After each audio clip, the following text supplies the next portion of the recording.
Hey folks, it's Matt once again. Welcome back to another review. And this is for a film called Freezer, which actually came out this year. That I got to see thanks to my friend Mike, OCP. Now, like I said, this film actually came out in 2014 and it stars Dylan McDermott. Now, Dylan McDermott is an actor I do like. Remember him from Hamburger Hill. I think he was on something called American Horror Stories, but I haven't seen that show. It's been on other TV shows like I think The Practice. But I remember most from Hamburger Hill. He was also in the movie In the Line of Fire with Clint Eastwood. He was in Olympus Has Fallen. Dylan McDermott's been in a lot of stuff. And I like him as an actor. I definitely think this is one of his best roles. It's directed by a guy, it's actually the same guy that directed Hard Rain with Christian Slater, which I actually like that movie, Hard Rain. Mikael Salomon. But after that, he directed a lot of stuff, like Blue Lagoon, The Awakening, a lot of TV stuff, like Salem's Lot, the one that came out in 2004, a new version of The Dramatist Strain in 2008, Blue Lagoon, The Awakening, like I said, 2012, Coma in 2012.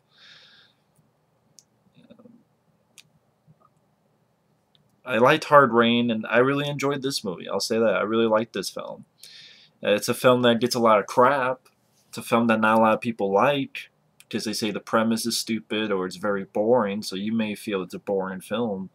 But I didn't. I like these kind of films. Dylan McDermott, he pretty much wakes up with a bag over his head and is locked in a freezer, hence the title. And pretty much a few guys come in every once in a while to ask him about this money. And he's like, well, what money? I didn't take any money. You got the wrong guy. They don't believe him.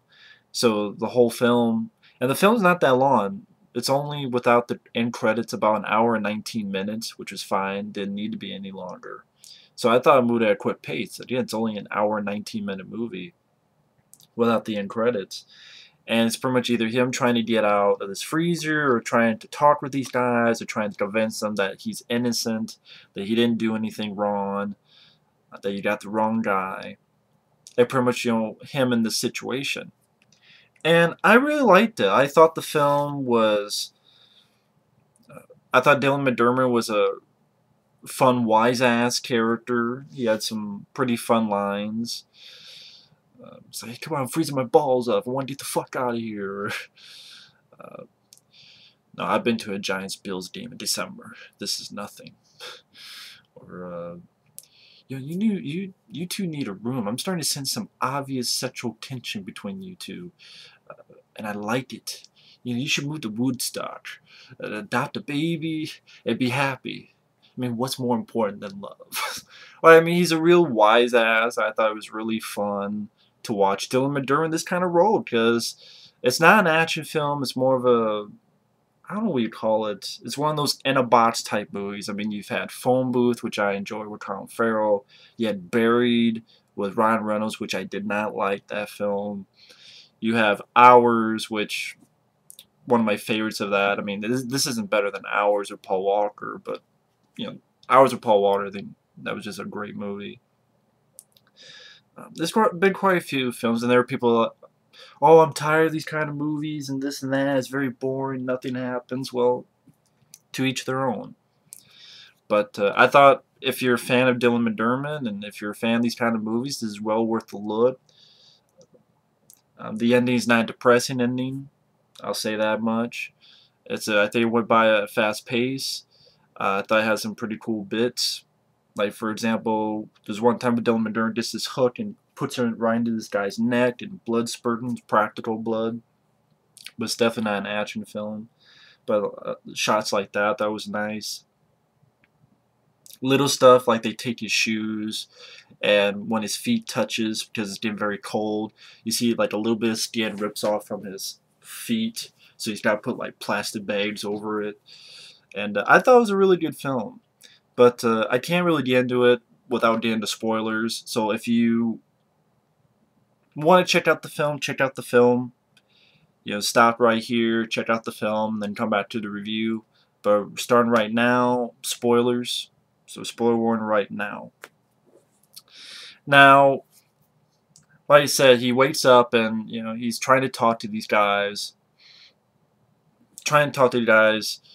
trying to convince them, hey, I didn't take the money. Of course, they don't believe him. And it's like, oh, it's about money. And he's like, oh, money?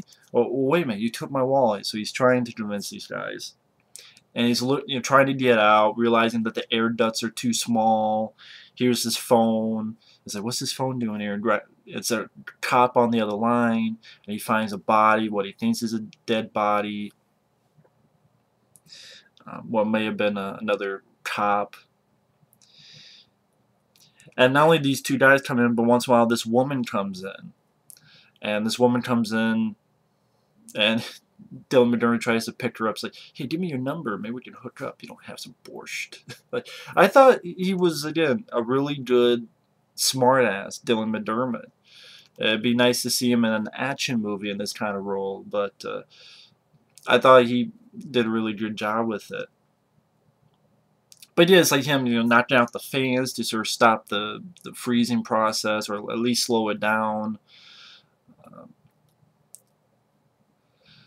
But pretty much, long story short, the dead body is not really dead. It's the cop. He's been shot, and you later find out that he's pretty much a dirty cop, and the cop on the other line is a dirty cop, and yeah, trying to figure out what's going on, what's happening. Pretty much, long story short, they find him out, and no, don't kill him, don't kill him. He's a cop. He can't do it. Of course, they knock him out, and he wakes up, finds out they have killed the cop. You have a scene where they come in and make him take his clothes off, and he looks at the girl and he goes, today's my birthday. I think, shouldn't you be the one putting the show? Putting on the show. And they take, like, not his shirts where he's bare-chested, but like one of his shirts, and they take his pants where he only has like his shorts on. And she actually bites his lip, and then grabs his balls. He's like, I think I like the bite better. Yeah, I do like the bite better. And that's where you see a little bit of badass. You see a little clue to Dylan McDermott, because he takes the hook, jams it right into a guy's neck, and there's a guy with a gun. He comes and is like, come on, do it, come on, shoot me, do it. Like, Dylan McDermott, it's really standing up for himself. And he actually makes a fire and deals with these wires. Then this other guy gets put in, but you kind of realize something's up with this guy. And pretty much, long story short, does his thing, is able to electrocute that guy. Pretty much all leading up to what this is all about. And it's a twist ending. That's why I didn't want to give that away in the first 4 minutes. There is a twist ending. Now, the twist ending didn't bother me, really. It didn't bother me. There's a part of me that thinks, well, this film didn't really need a twist ending. It's one of those films that I don't think it needed a twist ending, but it doesn't ruin the movie for me. Maybe it ruins the movie for other people, but it's one of those films, again, I don't think it needed a twist ending. And I guess, I prefer this kind of ending than the ending to Buried, which is, the twist ending is, oh shit, we're at the wrong grave, or we couldn't get to you, I'm sorry, but we could get to someone else. We weren't really looking for you, or whatever, and Brian Reynolds gets buried alive and dies. This is, I think, a better twist ending than that. What you find out, the whole reason this is all happening is Dylan McDermott is actually an assassin. And it was to get the main boss to get to this location, to draw him out. And guys like, the guy who he electrocuted was the guy's son. And all this other stuff. And, even the main boss is like, well, why are you doing this? I've heard you're a man of honor, integrity, but, you killed my son. And, pretty much everyone else is like a creep. And Dylan McDermott mentions something like, for freedom. He's like, well, what are you talking about, freedom? I don't owe you. I don't own you. And he's like, well, not for mine. For hers. And you find out that the girl that's been coming in with these two guys is actually Dylan McDermott's girlfriend. And Dylan McDermott had met her and fallen in love with her and vice versa. and he made this plan to draw the boss out so that she could get her freedom away, because she was a girl that you got hints that she was getting beaten up, and she couldn't leave us, she'd be killed.